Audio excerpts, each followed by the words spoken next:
Halo teman-teman, hari ini aku mau ajak kalian ke sebuah tempat yang sangat terkenal di Indonesia.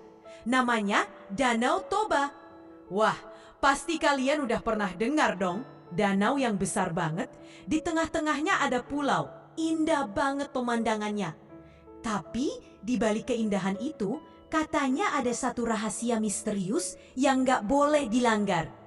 Dulu banget, jauh sebelum tempat ini ramai seperti sekarang, ada satu desa kecil di pinggiran Danau Toba. Desa itu tenang, penduduknya ramah-ramah, dan semuanya hidup rukun. Di desa itu tinggal seorang anak laki-laki bernama Raka. Raka ini anaknya cerdas, pemberani, dan sedikit bandel. Tapi bukan bandel yang jahat ya. Cuma dia itu kalau dibilang jangan ke sana, malah makin penasaran. Nah, itu dia masalahnya. Suatu sore, Raka lagi duduk bareng kakeknya di depan rumah, sambil makan jagung bakar. Angin sepoi-sepoi dari danau bikin suasana enak banget. Lalu, kakeknya mulai bercerita. Raka, kamu tahu nggak danau ini bukan cuma sekadar danau. Di bawah airnya yang tenang, katanya ada penjaga yang sudah tidur lama. Namanya Boraspati. Kata kakek sambil menatap danau dengan mata menerawang. Raka langsung tertarik. Penjaga? Maksudnya kayak monster, kek? Kakek tertawa kecil. Bukan monster. Dia bukan jahat, tapi juga bukan teman. Boraspati itu roh penjaga danau. Dia hanya muncul kalau dipanggil. Tapi hati-hati ya, jangan pernah panggil namanya, apalagi jam 12 malam. Raka langsung duduk tegak. Loh, kenapa jam 12 malam? Memangnya kenapa? Kakek cuma geleng-geleng kepala dan menjawab pelan. Karena itu saat paling sunyi. Saat roh bisa mendengar semua panggilan, bahkan yang tidak sengaja. Nah, sejak malam itu, Raka jadi makin penasaran. Dia cerita kedua sahabatnya, Dinda dan Andi. Dinda itu anak perempuan yang cerdas dan hati-hati, sementara Andi suka ikut-ikutan tapi gampang takut. Pas Raka cerita soal Boraspati dan larangan memanggil namanya tengah malam, Dinda langsung bilang, kayaknya kita nggak usah deh, Rak. Ini bukan cerita biasa. Tapi Raka ngotot. Ayo dong, sekali ini aja. Kita buktiin sendiri, beneran ada nggak sih? Pasti seru. Andi pun meski takut-takut, akhirnya ikut juga. Mereka bertiga sepakat buat ngumpul malam-malam di pinggir danau. Bawa senta, air minum, dan cemilan. Tapi mereka nggak bilang siapa-siapa. Ini misi rahasia. Malam itu langit cerah banget. Bulan purnama menggantung tinggi di langit. Angin danau terasa dingin dan suara jangkrik bersahut-sahutan. Jam di tangan Raka menunjukkan pukul 11.45 malam. Mereka duduk di batu besar dekat danau. Semua mulai merasa sedikit deg-degan. Rock, aku merinding deh, kata Dinda sambil memeluk lututnya. Tenang, Din. Kalau beneran ada, kita tinggal kabur. Kalau nggak ada, ya kita bisa ketawa-tawa besok. Jawab Raka sambil cekikikan. Andi cuma diam. Matanya fokus ke air danau yang terlihat tenang. Terlalu tenang. Jam terus berdetak. 11.58, 11.59, dan akhirnya 12.00 malam. Raka berdiri pelan. Dia menarik napas dalam-dalam, lalu memanggil dengan suara lantang namun agak ragu. Boraspati! Boraspati! Boraspati! Awalnya nggak ada yang terjadi. Mereka semua diam, menunggu, memandangi danau. 10 detik, 20 detik, dan tiba-tiba, splash! Air di tengah danau beriak sendiri. Seperti ada sesuatu yang besar bergerak dari dalamnya. Senter Andi tiba-tiba berkedip-kedip lalu mati. Dinda menjerit kecil, memegang tangan Raka erat-erat.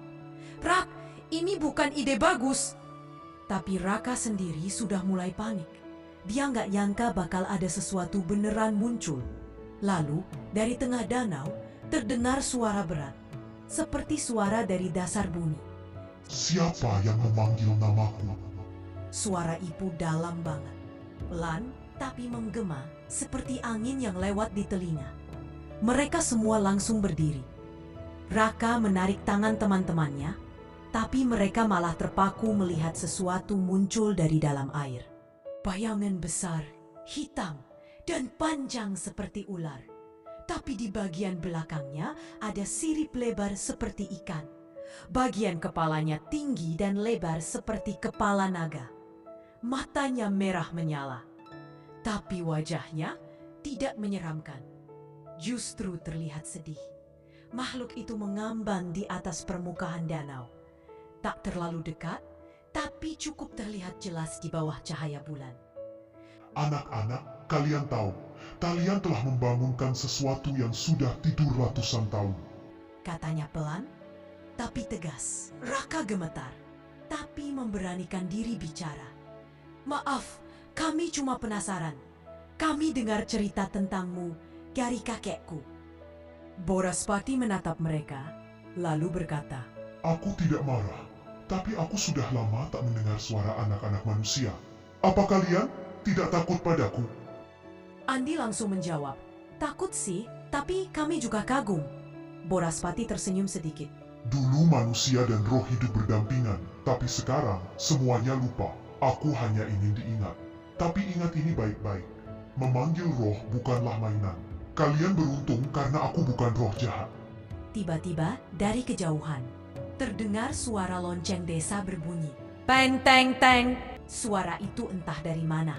Tidak ada yang tahu asalnya. Tapi saat suara itu muncul, tubuh Boraspati mulai memudar. Ia menatap mereka bertiga sekali lagi. Kembalilah dan jangan pernah coba-coba lagi. Bukan semua roh sebaik aku. Lalu, puff, bayangannya hilang dalam percikan air. Danau kembali tenang, seperti tidak pernah terjadi apa-apa. Anak-anak itu langsung lari sekencang mungkin, tanpa melihat ke belakang. Nafas mos-mosan, jantung berdegup kencang.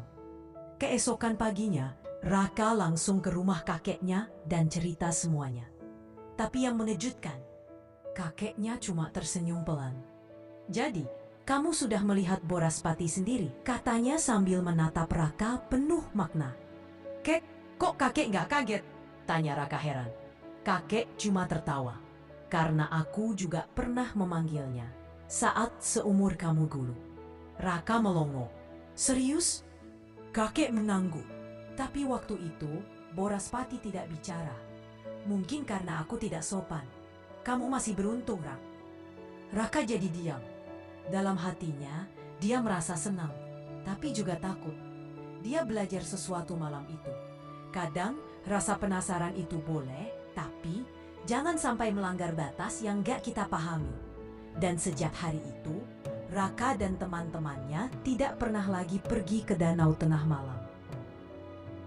Tapi mereka juga tidak pernah melupakan malam di mana mereka bertemu dengan makhluk penjaga danau yang sudah lama tidur.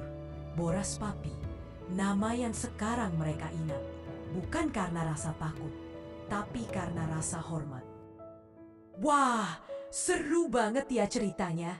Gimana menurut kalian? Kalau kalian jadi Raka, berani nggak panggil Boraspati tengah malam? Tapi ingat ya, ini cuma dongeng. Jangan ditiru di dunia nyata. Karena walaupun ini fiksi, sopan santun dan rasa hormat itu penting banget. Mau tahu kelanjutan ceritanya?